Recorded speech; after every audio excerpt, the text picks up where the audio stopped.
ayo ekuyi-New Living Translation esiNgesini, then umama uthole mhlawumbe asiphe ngesiXhosa. That same day, two of Jesus' followers were walking to the village of Emmaus, 7 miles from Jerusalem.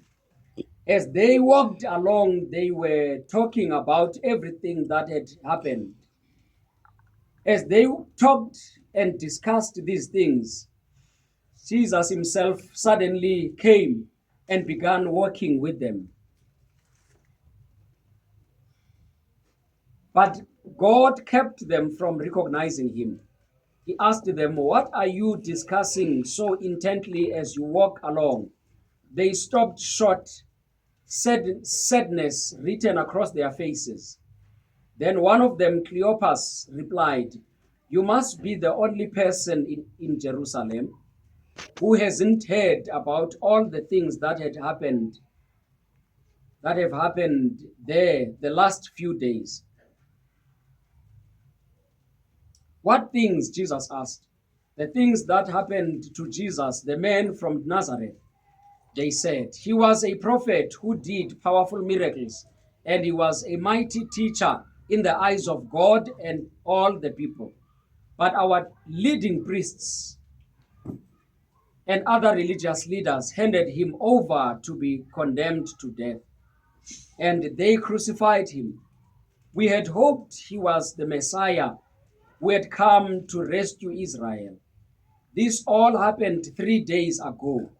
Then some women from our group of his followers were at his tomb early this morning, and they came back with an amazing report. They said his body was missing, and they had seen angels who told them Jesus is alive. Ndiphele phaa kuverse number. Luke chapter 24, verse 13. Kwabonakala usiya babini bakubo kwangaloo mini umzana ozidadiya zi-30, umgama wawo neYerusalem ogama liyi-Emawusi. Baye bona bexoxa bodwa ngazo zonke izinto ezimbi ezibe zehlile. Kwathi ekuxoxeni kwabo nasekubuzaneni kwabo, uYesu ngokwakhe wasondela wahamba nabo. Kulo lonke amehlo abo ayebanjiwe ukuba bangamazi. Wathi ke kubo, "Zindawo zini na ezi nincokola ngazo, nihamba nithe matsha-matsha?" Uphendule ke omnye lo ugama linguKleopa wathi kuye, "Umhambi eYerusalem apha nguwe wedwa na, ukuba ungazazi nje izinto ezehlileyo khona ngazo ezi mini?" Wathi kubo, "Ziphi na?" Bathi ke bona kuye, "EzingoYesu waseNazaretha, ebeyindoda engumprofeti, enobunkunkqela ekwenzeni nasekuthetheni phambi koThixo nabo bonke abantu. Ukuba bathini na ababingeleli abakhulu nabaphathi bethu ukumnikela ukuba agwetywe afe. Bambethelele nasemnqamlezweni. Ke kaloku thina besithembe ukuba nguye oza kukhulula uSirayeli ngentlawulelo. Kanjalo nje ke namhla lusuku lwesithathu zenzekile ezo zinto. Kananjalo abafazi abathile bethu bebesengcwabeni kwakusasa babethe sathi ngqa. Bathe bangawufumani umzimba wakhe, beza besithi babone nombono wezithunywa zezulu ezithi zona uhleli. Amen. Namhlanje uhlangule imiphefumulo yethu ngoYesu Kristu Nkosi. Amen. Amen. Apha kusemva kweentsuku ezintathu emveni kokuba uYesu ebethelelwe emnqamlezweni, amadoda amabini kubafundi bakaYesu abonwa ehamba esiya kumzana othile ogama lawo kuthiwa yi-Emmaus. ehamba la madoda encokola futhi emangalisekile futhi ekhwankqisiwe zizinto ebezisanda ukwenzeka eYerusalem kwezo ntsuku. Ayehamba ebaliselana la madoda ngesiganeko sokubethelelwa kukaYesu emnqamlezweni. And ayehamba la madoda ebuhlungu emiphefumlweni yawo ngenxa yento yoba lowo ungumhlobo wabo uYesu abebemthanda, abebehamba naye, bemkholelwa into yokokuba ungumesiya oya kumhlangula uSirayeli kwiintshaba zabo, wayebethelelwe emnqamlezweni. Enganelanga nje ubethelelwa kodwa wahlaziswa kabuhlungu. Ukubethelelwa komntu emnqamlezweni ngamaRoma yayingeyonto incini, yayinto ebuhlungu. Haleluya. Kuthiwa zonke imifanekiso esike sayibukela, yonke imifanekiso esike sayibukela thina basaphilayo namhlanje efanekisa ibali lokubethelelwa kukaYesu emnqamlezweni, ibuya nganeno ukuchaza kakuhle laa nto yenzekayo ngalaa mini. Okokuqala kuthiwa wayeze. Amen.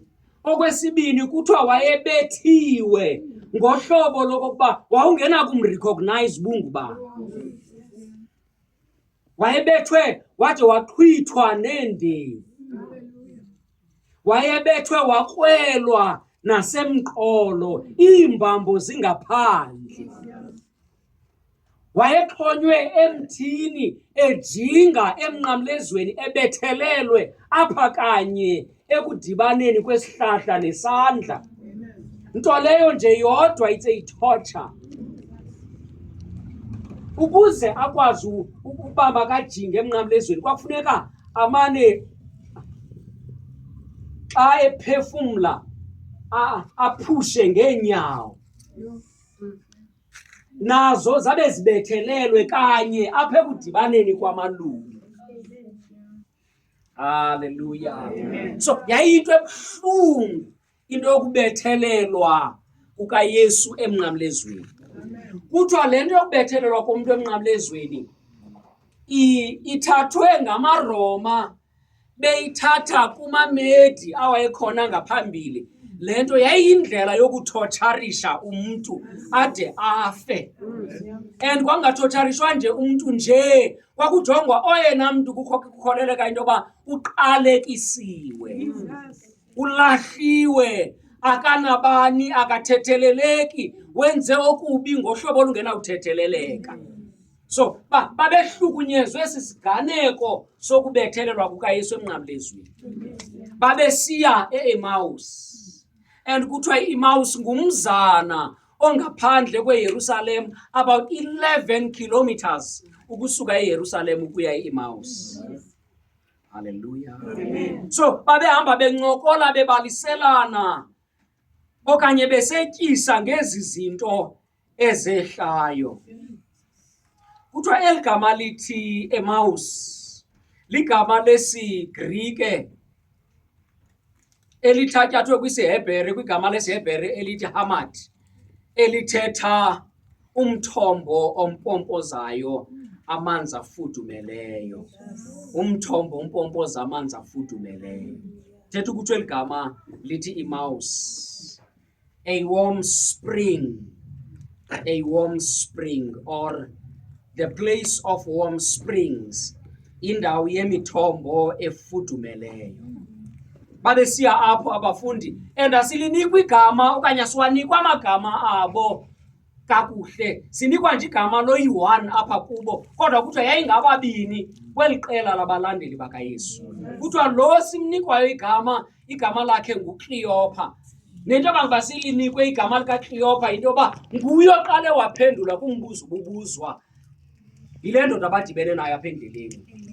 Kuthiwa bathe besahamba nje apha endleleni kwaske kwakho indoda ebajoyinayo.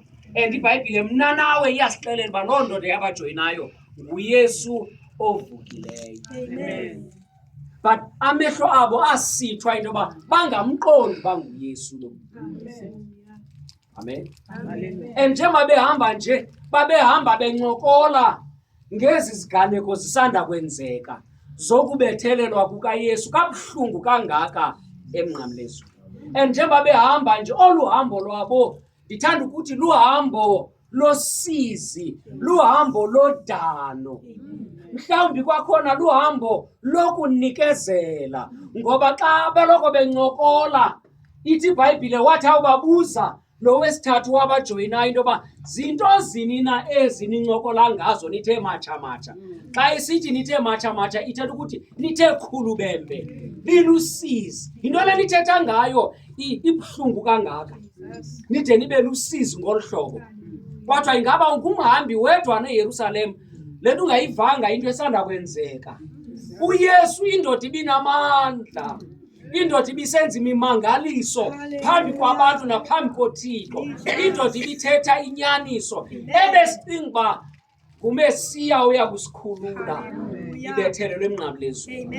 Ife kabuhlungu, lathula izulu, wathula uThixo, kwangabikho nto eyenzekayo. Kuthiwa xa bezawuphendula lo mbuzo bajonga phantsi, usizi lubhalwe emehlweni, bedanile, bephoxekile. Kuthiwa usizi lwabo lwalubhalwe emehlweni. So yiyo loo nto ndithi olu hambo lokuye iMausi yayiluhambo losizi, yayiluhambo lodano, mhlawumbi yayiluhambo lokunikezela. Ngoba uba ngaba siyajonga la madoda amabini ekuthiwa yayingabalandeli bakaYesu, omnye wabo gama lakhe linguKleopa, babesiya eImausi emva koba kwakukho iPassover. Kuthiwa eBhayibhileni esiXhosa ngumgidi wesidlo sezonka ezingenagwele, the Feast of Unleavened Bread. Yayenziwe loo nto ngale weekend, kwakucelebreyithwa iPassover. Uzukhumbule kaloku oko kwathi emva koba amaSirayeli akhululwa eYiphutha, wawayalela uThixo baze baselebreyithe ukukhululwa kwabeYiphutha.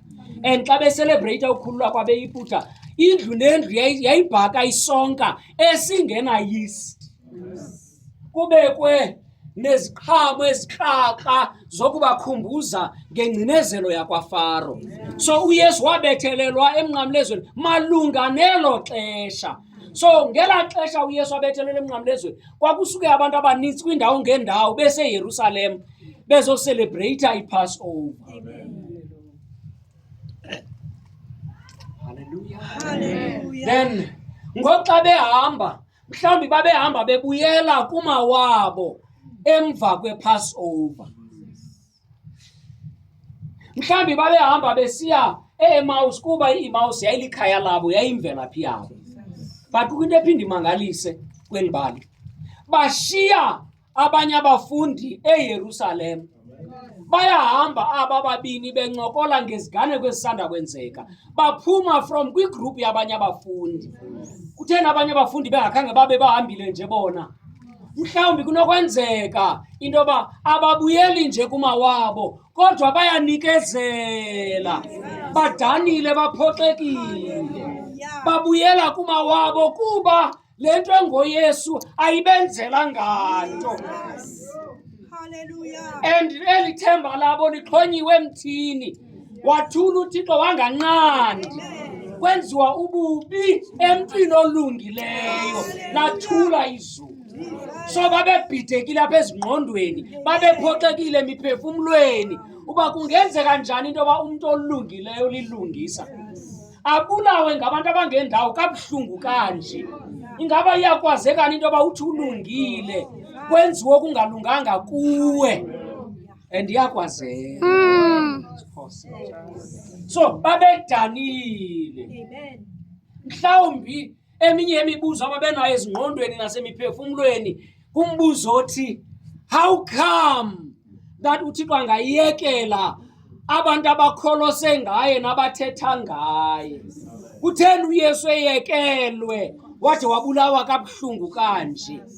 Okwesibini, aba bezibuza umbuzo ba ingaba kuphelana kwale nto engoYesu, ingaba le nto besiyisindiselwa iphelele na apha ekubeni abe uxhonyiwe lo besithembele kuye?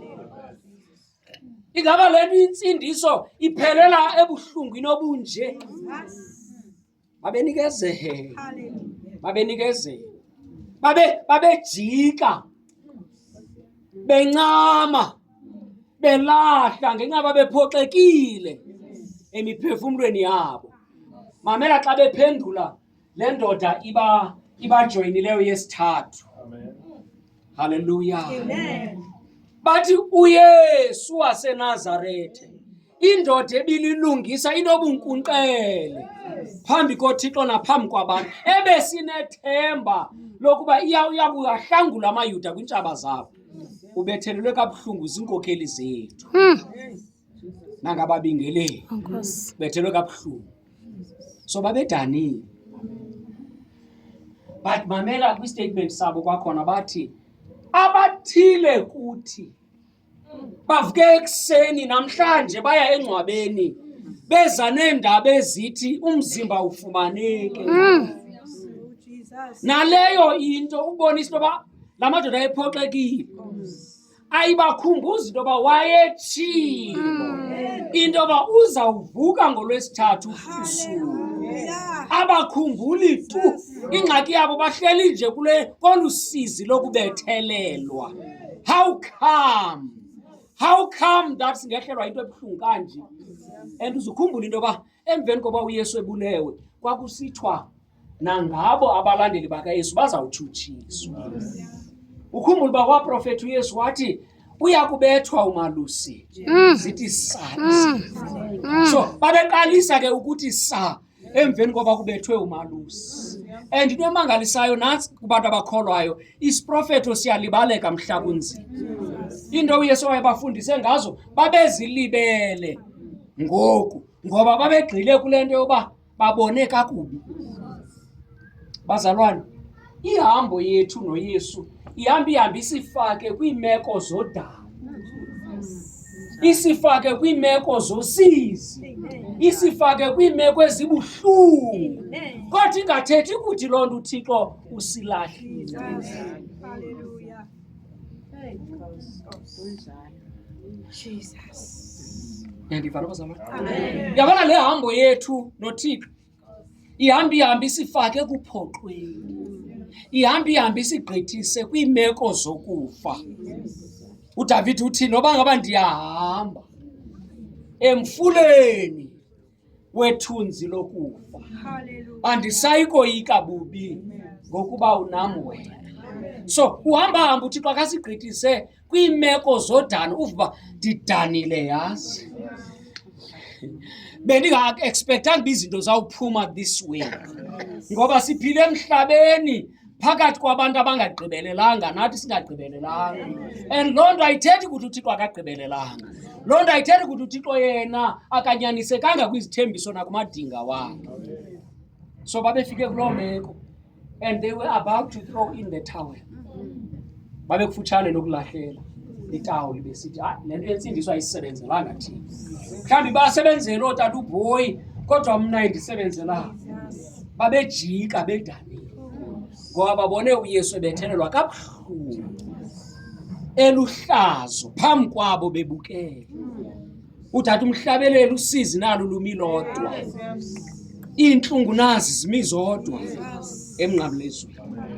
So babedanile abazalwane. So babehamba bencokola ngezi ndaba sukuThixo.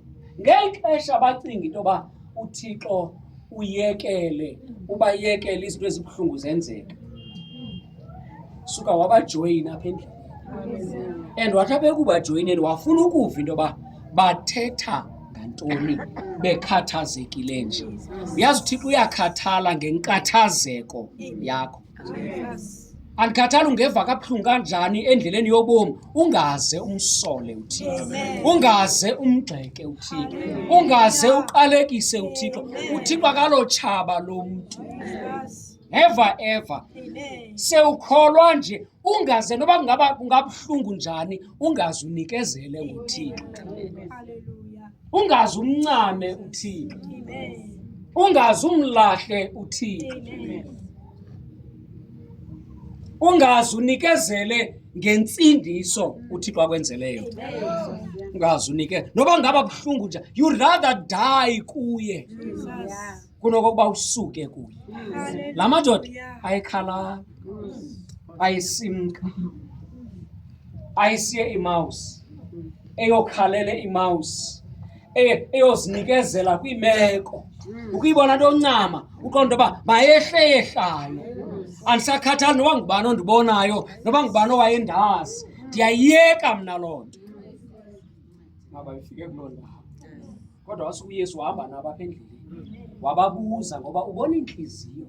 And xa ebona inhliziyo ufuna ukubuza uthetha njani. Ze nikhumbule bazalwane, ikhona isiganeko esibuhlungu sokubanjwa kukaYohane owayesisigidimi sikaYesu. Xa ebanjwa uYohane nguye owaxelela abantu encedwa nguMoya Oyingcwele ukuba uYesu uyawuba lidini labantu bonke abayawuthi bakholwe, bahlangulwe ngaye. Wathi uYohane xa ebona uYesu esiza kuye ezocela ubhaptizo, wathi uYohane, nantsi imvana ethwala isuse isono sehlabathi. Wathi mhla ebanjwa uYohane wathumela umyalezo kuYesu, wathi ungaba unguyena. Ngoba ebengalindelanga uba angabanjwa avalelwe entolongweni, uYesu omkhulu ekhona emhlabeni. Niyayazi iBhayibhile? Wathumela wathi sithini uthetha, siphinde silindele omnyeni okanye, ngoba lokhu naku sehlelwa zizinto, naku ndibanjwa, kodwa ukhona. And uYesu zangenze nto, niyakhumbula? Zangenze. Wathi kwaba bashiyekile wathi mkhulu ke laa mntu emazulwini. Ya, mkhulu laa mntu emazulwini. Wathi akekho ngangoYohane. uYohane wabulawa wanqunyula intamo njengenja. Naye wayecinga into yoba akayonto kuba wayebona into yoba izulu lithule. Wamangala xa efika phambi koThixo kuba kanti ungomkhulu. Wamangala xa esamkeleka phambi koThixo kwingunaphakade. Ubomi bethu basemhlabeni bufutshane xa buthelekiswa nengunaphakade. Izithembiso zikaThixo ngathi zibekelwe ingunaphakade. Asizulungelwa zizinto zonke emhlabeni. Akuzuba mnandi oko emhlabeni. Nokuphuma kwethu emhlabeni asizuphuma ngohlobo oluthile. Sizawuphuma njengabantu bonke. Uba ngabo abantu bakhe babhukuqe neemoto, nathi mhlawumbi singahamba sihambe sigqithe kwezo meko. Yaziwa nguThixo indlela esiyawuphuma ngayo. Kodwa yona nto igqibeleleyo into yoba umahluko uyakwenziwa kuba ukhona nebomini bethu. Ingaba sinaye na okanye siye samkhanyela ngexesha elinzima? Babesiye iMaus, mamukhiphi. Bebuhlungu. Besithi ithemba lethu libethelwe emnqamlezweni. Okwesibini, babesoyikela impilo yabo kuba besazi into yoba kuthiwe bazawutshutshiswa abantu abalandela loo mntu. Njengoba lo mntu ebethelelwe nje, singobani thina? Njengoba abanintsi begqithe ezintweni ezibuhlungu nje, singobani thina? Wayetshilo naye uYesu wathi, jongani ntombi zaseYerusalem, sanundilila mna, zilileleni nina nabantwana benu. Wathi xa kunje kumthi omanzi kuyawuthini komileyo. So babesazi into yoba obunzima behlele uYesu buyeza nakubo. And it was not easy for them to take iBaten. Kwangekho lula kubo into yoba mababambe le nto bashiywa nayo, ngoba bebona into yoba wenziwe ntoni uYesu phambi kwabo. Jonga mntasekhaya, kule ndlela sukugxila kule nto ibuhlungu ikwehlela. Qho xa usehlelwa into ebuhlungu suhlala ebuhlungwini, gqitha. Yithi ngeli xesha ebuhlungwini waphakamisela amehlo akho ngapha kobuhlungu. Qho xa kubuhlungu ikhona intlantsi yethemba, uxhomekeka kwi-focus. And xa into ufowukhase kuyo iba nkulu. Ube kwagxila kule meko ikwehlela ibuhlungu, uzawuphelela iza kubulala noba uThixo bengacinganga uba mayikubulale. Suhlala, bona babehleli kulaa meko yoba ubethelelwe njani. Ubethelelwe phambi kwethu, wahlaziswa, ubuhlungu obungaka emntwini omkhulu kangaka. Babedanile bade bangaboni into yoba kakuhle wayethethile. Uzuqaphele ngeli xesha ahamba nabo abajoyina endleleni akenzanga mmangaliso. Uvele wabakhumbuza izibhalo uba zathini na izibhalo ngaye. wabaqala kwincwadi zikaMoses nezabaprofeti ebatyhilela ngaye. Haleluya. Waxa befike eMousi seqonda uba ulwamvila lungenile. Jongani bazalwane, yithi ngeli xesha ulila sukulila ude amehlo akho angaliboni ilizwi. Nkosi. Ingqondo yakho ingakhumbuli uba uThixo ebetheni. Ingakhumbuli ingqondo yakho uba uThixo ukhe wenza ntoni na.